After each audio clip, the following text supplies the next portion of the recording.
আসসালামু আলাইকুম বন্ধুরা। আজকে আমি আলু দিয়ে পাকোড়া বানালাম। ছোট ভাই বলতেছিল যে বিকালে কি খাবে, তাই আমি ছটপটে এই রেসিপিটি করে ফেললাম। এই আলুর পাকোড়া দিয়ে আপনি অতিথিও আপ্যায়ন করতে পারবেন। চলেন কিভাবে করেছি তা আমি আপনাদের সাথে শেয়ার করছি। পাকোড়া বানানোর জন্য আমি প্রথমে 3টি আলু নিয়ে নিলাম।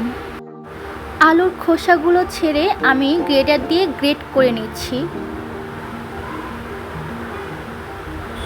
গ্রেট করে নিতে নিতে আমি বলি, এই সকল রান্নাই কিন্তু আমার কাঁচা হাতের রান্না, তবে স্বাদ কিন্তু বরাবরের মতো পাকা হাতেরই।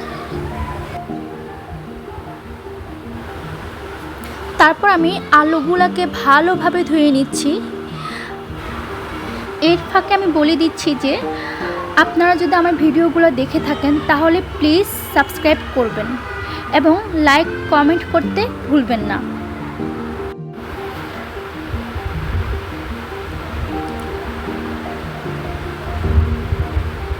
আলুগুলোকে আমি ভালোভাবে ধুয়ে নিলাম। এরপর এর মধ্যে কুচি কুচি করে পেঁয়াজ মরিচ কেটে দিয়ে দিলাম। এরপর দিয়ে দিলাম মরিচের গুঁড়ি, পরিমাণ মতো লবণ, ধনে গুঁড়ি এবং ময়দা। এসব উপকরণগুলো ভালোভাবে আমি মিশিয়ে নিলাম। তারপর আমি এতে দিয়ে দিলাম একটি ডিম। ডিম দিয়ে আমি আবারও ভালোভাবে মিশিয়ে নিলাম। যদি খুব বেশি লিকুইড মনে হয় তাহলে আপনি এতে পরিমাণ মতো ময়দা অ্যাড করে নিতে পারেন। তারপর আবারও ভালোভাবে মিশিয়ে নেবেন।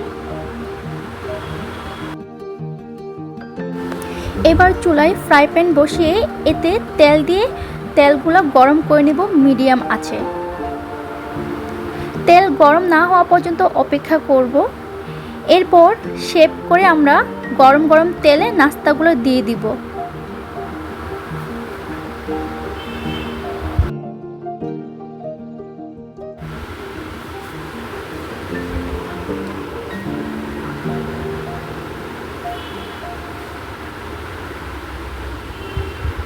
তারপর ভালোভাবে এগুলোকে ভাসা তেলে ভেজে নিব।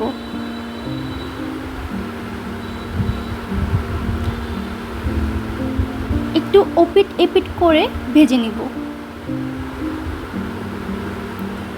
ভাজা প্রায় হয়ে আসছে।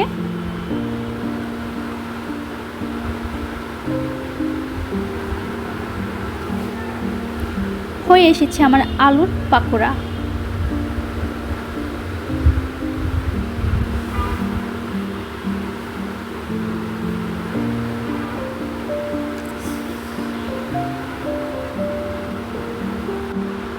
লাল ও মচমচে হয়ে আসলে আমি এগুলো একটি প্লেটে নিয়ে নিব।